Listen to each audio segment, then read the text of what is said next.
Парламент Абхазии принял поправки, которые позволяют суду до вынесения окончательного решения временно определять место жительства ребенка и порядок общения с родителями. Это делается с участием опеки и с учетом интересов ребенка. Почему возникла необходимость в таких поправках и насколько механизм будет рабочим? Обсудим с автором инициативы, депутатом парламента Абхазии Дмитрием Маршания и уполномоченным по правам ребенка в Абхазии Мактиной Динджоле. Здравствуйте, уважаемые гости. Здравствуйте. Итак, наверное, первый вопрос, Дмитрий, к вам, как к инициатору этого законопроекта, этих поправок. Что конкретно вас не устраивало и не устраивает в той практике, которая сейчас есть? Почему вы решили, что суду нужен такой некий временный механизм, а не ускорение, допустим, каких-то основных процессов судебных? Добрый день, Бела. Спасибо за приглашение. Не то, что меня лично не устраивало. Вы знаете то, что у нас зачастую очень часто бывают судебные споры между родителями. Они могут длиться месяцами, годами. И, правовой статус ребенка, он является неопределенным на период, судебной тяжбы. И поэтому зачастую бывает то, что один из родителей не отдает ребенка, не дает видеться, не определит, часы, где он будет находиться, его местонахождение ребенка. Поэтому зачастую мы сталкивались с тем, что один из родителей не давал с ребенком видеться, и поэтому, исходя из практики, я общался, и с уполномоченным по правам ребенка, человека, Санас Русланас, с Мактиной, с судебным сообществом, и для себя пришел, к выводу, то, что, эту процедуру, нужно ввести, чтобы она была понятна, и судебное сообщество могло, ее использовать. Там написано с учетом, опеки, все это будет происходить, поэтому... Хотела спросить, у вас были какие-то наблюдения свои, у вас был какой-то опыт, у вас были жалобы от людей? Как вы, скажем так, прониклись этой темой? Да, это происходило несколько лет. Я наблюдал, наверное, Мактина больше расскажет, потому что она больше вовлечена. Я могу сказать, даже как гражданин, могу сказать часто, мои знакомые, люди, кого я знаю, или у нас маленькое общество, и мы все эти проблемы, они всплывают так или иначе. Поэтому, когда начал интересоваться, почему так происходит, почему нельзя определить место, положение ребенка, объясняю то, что нет такой нормы, поэтому я после консультации, со всеми, кто на практике, сталкивается с этим, я для себя принял решение, то, что, такую норму внести. А вы могли бы объяснить, в чем суть нововведения, что именно теперь будет решать суд до окончания основного разбирательства? И какую именно меру он может принять на время? Да. В принципе, Бела, вы сами ответили на этот вопрос, когда его задавали. На время судебного разбирательства определить местоположение ребенка, с кем из зрителей он будет оставаться, какое время один из родителей может видеться с ребенком. Эти, все нормы, они там заложены. С участием органов опеки все это будет происходить. А механизм каков? В чем суть этих поправок? Что именно там, что там именно указывается? Есть какой-то уже отработанный механизм или это уже... Отработанный механизм, потому что нету практики. Мы же даже пока в первом чтении его приняли. Это просто как предложение получается. Это проект. Просто на практике будут сами, орган опеки, допустим, определит, какое время, допустим, один из зрителей может видеться с ребенком. Это все будет рассматривать суд, и суд будет определять. Мы просто вводим норму, поэтому правоприменителем будет суд. Мактина, вы участвовали в обсуждении этого законопроекта. Что, на ваш взгляд, должен изменить этот закон в первую очередь? Я хочу в первую очередь поблагодарить за такую инициативу Дмитрия Маршан, так как такие поправки, они давно назрели. Мы вот в своей практике замечаем, что самое большое количество обращений, они связаны с бракоразводными процессами, когда чаще всего молодые родители вот во время судебных тяжеб не могут определить, с кем из них будет проживать ребенок. Такие, значит, нормы, и они дадут право суду временно, пока идет судебное разбирательство, определять место жительства ребенка и порядок общения с ребенком одним из родителей, то есть именно с тем, с кем ребенок в этот период не будет проживать. К сожалению, мы на практике сталкиваемся с тем, что родители, пользуясь тем, что идет судебное разбирательство и временных мер регулирования правовых механизмов нет у суда, они пользуются этим и ограничивают общение с одним из родителей. В некоторых случаях второй родитель даже не знает, где его ребенок находится, с кем он проживает. Он полностью изолирован от общения со своим ребенком. Бывают ситуации, когда детей вывозят за пределы обычной среды, за пределы Абхазии. Мать или отец не знают, где и с кем находится ребенок. Ребенок лишается общения не только с одним из родителей, но и с родственниками по линии матери или отца. В этот период ребенок не понимает, что с ним произошло, по какой причине он резко ограничен в общении с родителем, который для него, особенно в раннем возрасте, до 5-6 лет, его родитель для ребенка это целый мир, весь мир, поэтому он не понимает. Это, конечно же, приводит к различным травмам психологическим для ребенка, и психологи отмечают, что это отражается на здоровье и будущем ребенка. Поэтому самый период уязвимости ребенка именно пока не определен. Значит, график общения, место жительства ребенка во время судебного процесса, а также в период, когда судебное решение не исполнено, то есть период, пока процесс идет исполнение этого решения. Вот данный механизм, чем он полезен? Вот мы для себя изучили эти поправки, отметили, что вот первое, когда суд принимает временное решение, учитывается мнение органа опеки и попечительства, так как это основной орган, который работает в интересах несовершеннолетних. Также учитывается мнение самого ребенка. Вот об этом хотела как раз спросить, но Дмитрию в первую очередь адресую этот вопрос. Вот в законе прописано, как Мактина сказала, что учитывается мнение ребенка, с кем он хочет остаться на этот период. Как это будет работать на практике, если ребенку 3 года, 5 лет, его просто спрашивают или есть какие-то другие способы понять, чего он хочет? Спасибо за вопрос. Ну, как раз у нас комитет 12 часов сегодня. Да, комитет сегодня, и поэтому этот вопрос мы будем обсуждать. Как раз он один из тех, который вызвал, значит, какие-то замечания по этому поводу. Значит, будем мы разбирать это. Там есть предложение Верховного суда, поэтому вот этот вопрос мы сегодня будем на комитете обсуждать. Угу. А вот есть мировая практика, что делается вот в отношении мнения ребенка? Согласно нашему законодательству, мнение ребенка в суде спрашивают с 10 лет. До 10 лет можно привлекать психологов, и они различными своими практиками уже определяют, какой наилучший интерес ребенка. То есть ребенок может сам внятно, логически не выразить свою мысль, не договорить. Он может находиться под давлением психологическим со стороны одного из родителей, а он может соврать, он может находиться под страхом. Поэтому очень важно мнение психологов, особенно в раннем возрасте, до 10 лет, чтобы психолог определенными тестами, общением, наблюдением за поведением ребенка определил, где наилучший интерес ребенка. Будет второе чтение, скорее всего, законопроект пройдет. Скажите, он вступит в силу сразу после этого или же со дня опубликования? Ну, если никто не предложит иное, то да, сразу. А вы еще упомянули о том, что Верховный суд будет разбираться в том... Не будет, а просто предложил. Предложение. Может быть, у него какие-то предложения есть интересные. Я поэтому говорю, у нас комитет. как раз будем обсуждать вот Мактина. Пока неизвестно их мнение.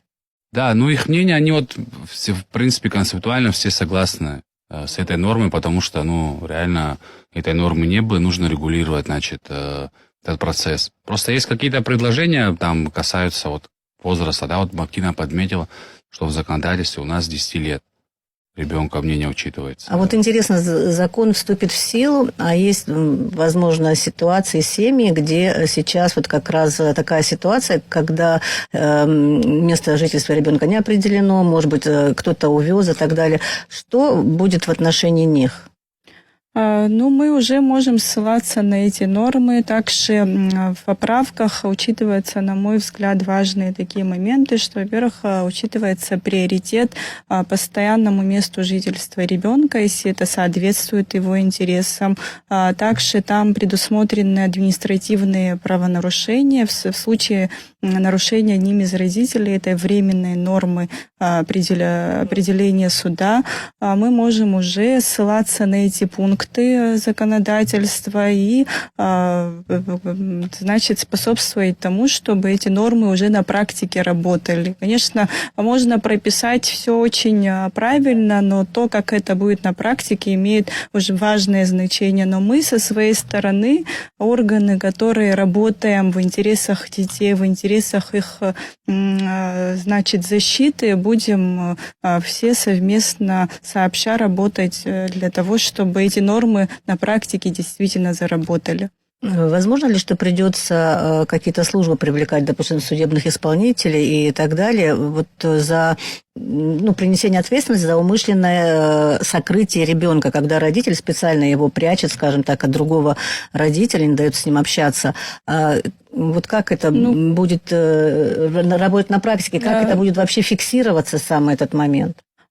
После принятия этих поправок нам легче будет обращаться в соответствующие органы, так как на сегодняшний момент, значит, нет, как я уже сказала, правовых механизмов временного регулирования. Поэтому если один родитель увез ребенка, он может перевести его и через границу, и в случае, если он не ограничен в своих правах, если не лишен прав в отношении ребенка, у нас нет каких-то правовых механизмов. Когда мы обращаемся в соответствующие органы, они говорят, что очень сложно применить в отношении родителя какую-то меру, так как он такой же биологический родитель, как и второй, он имеет право и вывозить, и жить, проживать с ребенком. И эти меры нам дадут возможность привлекать органы МВД, прокуратуру, ссылаться на статью. Вот есть временное решение суда. То есть один из родителей нарушил такой-то, такой-то пункт. Там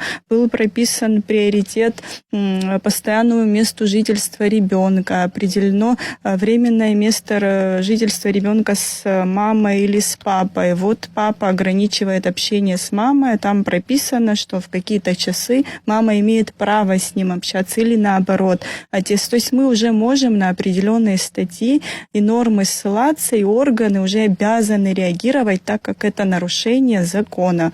А до этого времени, к сожалению, в таких ситуациях мы можем только ссылаться на то, что право на общение с ребенком нарушено, что каждый родитель имеет право общаться, в том числе и ребенок имеет право общаться с родителем. То есть именно каких-то статей в уголовно-процессуальном кодексе вот этот механизм не прописан. И у суда тоже нет, скажем, правовых норм регулирования. Временных имеется в виду. Кстати, об этом хотела спросить у Дмитрия, о правовых нормах. В какие именно законы вносятся поправки, вот чтобы люди понимали, о чем идет речь? Это семейный кодекс, административный кодекс административных правонарушений или уголовного там нет? Не, уголовного нету.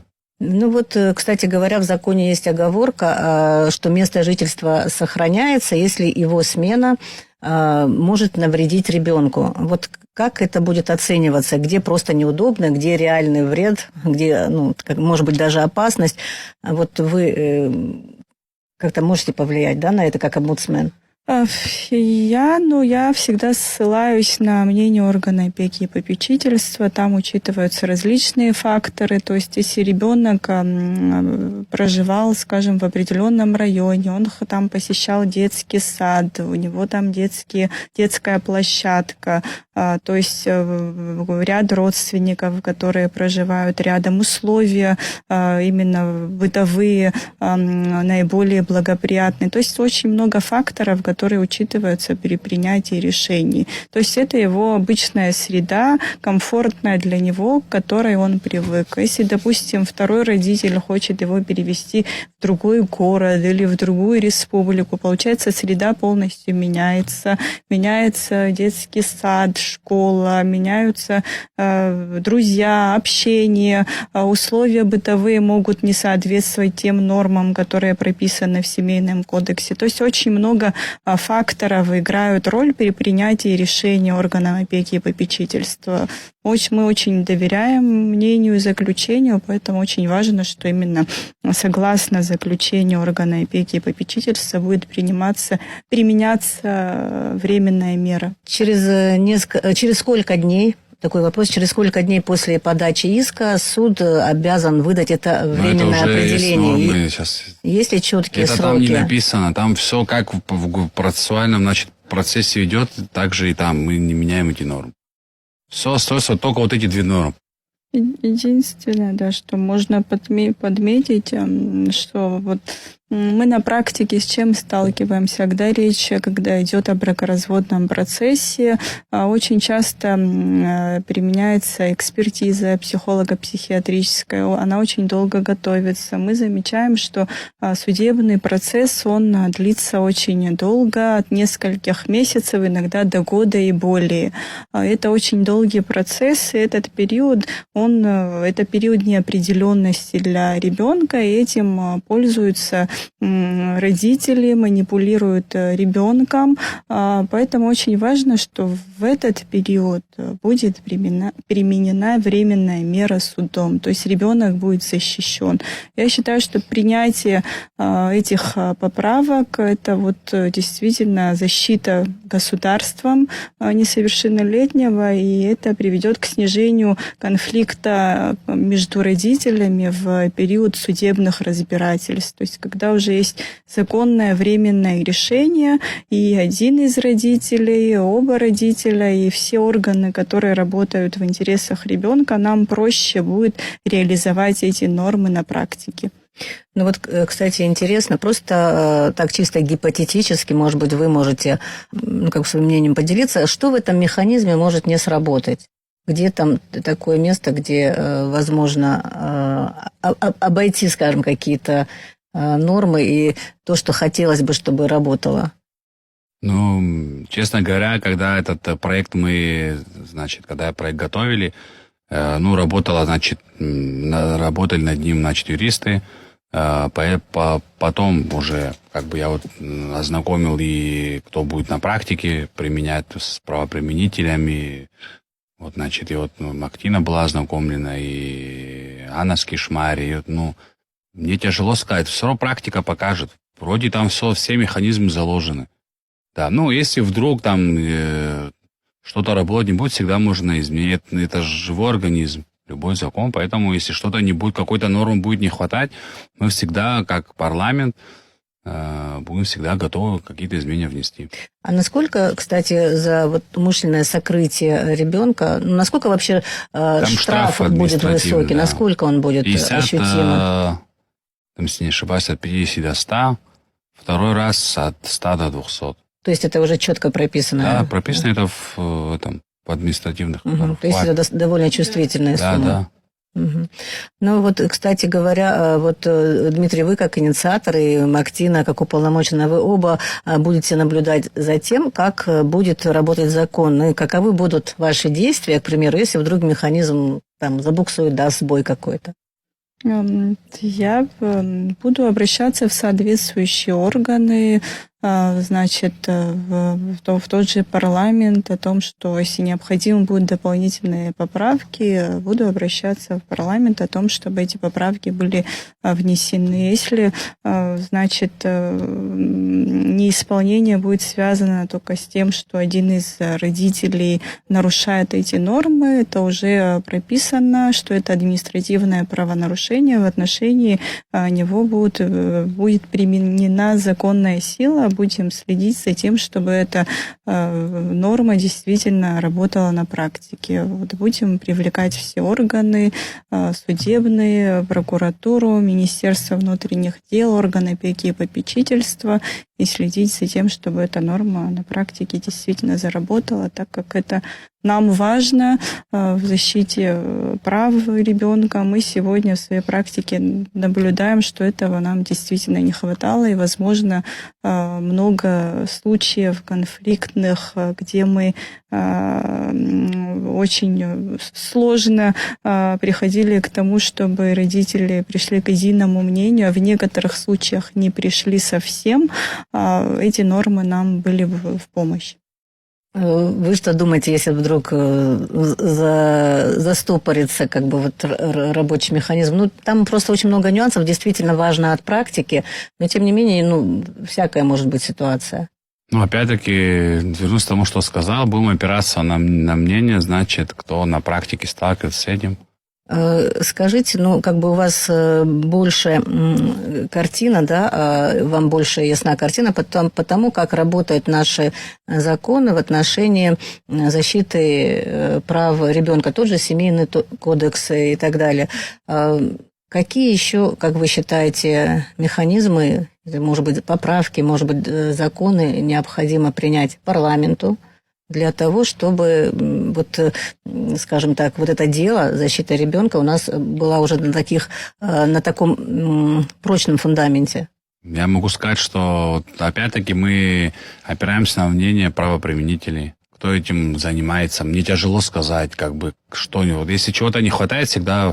Я, допустим, как депутат готов внести изменения, если у кого-то есть какие-то предложения. Если кто-то да, я готов. Внимание. Да, мне тяжело сказать, я в этой плоскости не работаю, поэтому какие есть изъяны, чего не хватает, какие пробелы в законодательстве, я не могу. Я увидел, обратился к тем, кто разбирается в этой теме, и такую норму, значит, внес. Но если какие-то, опять-таки, есть там в законе пробелы, значит, я как депутат лично готов вносить изменения в законодательство.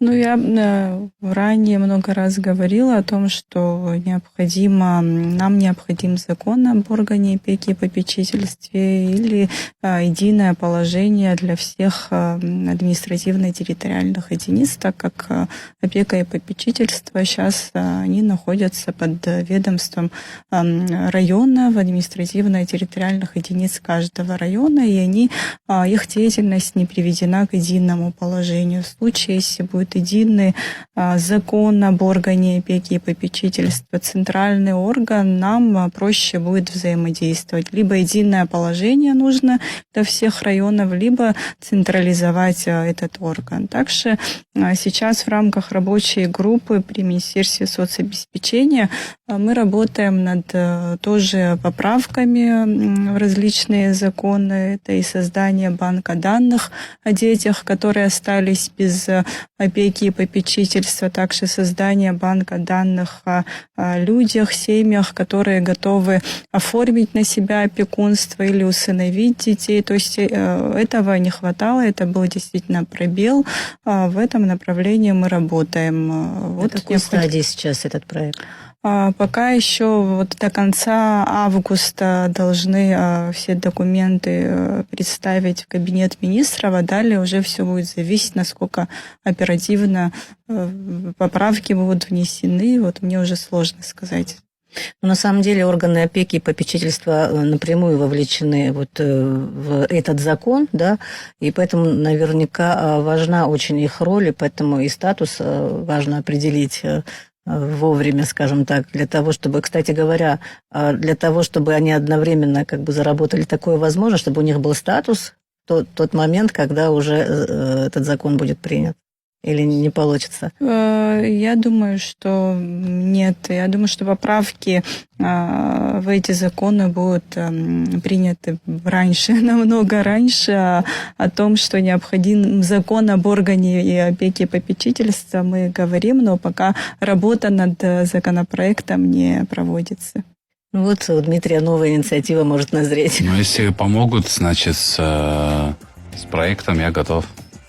Спасибо вам большое за интервью. Мы говорили с депутатом парламента Абхазии Дмитрием Аршаня и уполномоченным по правам ребенка Мактиной Джинджоли о новых поправках, которые позволят суду временно определять место жительства ребенка до окончания судебного процесса при разводе родителей. Спасибо большое. Спасибо. Спасибо.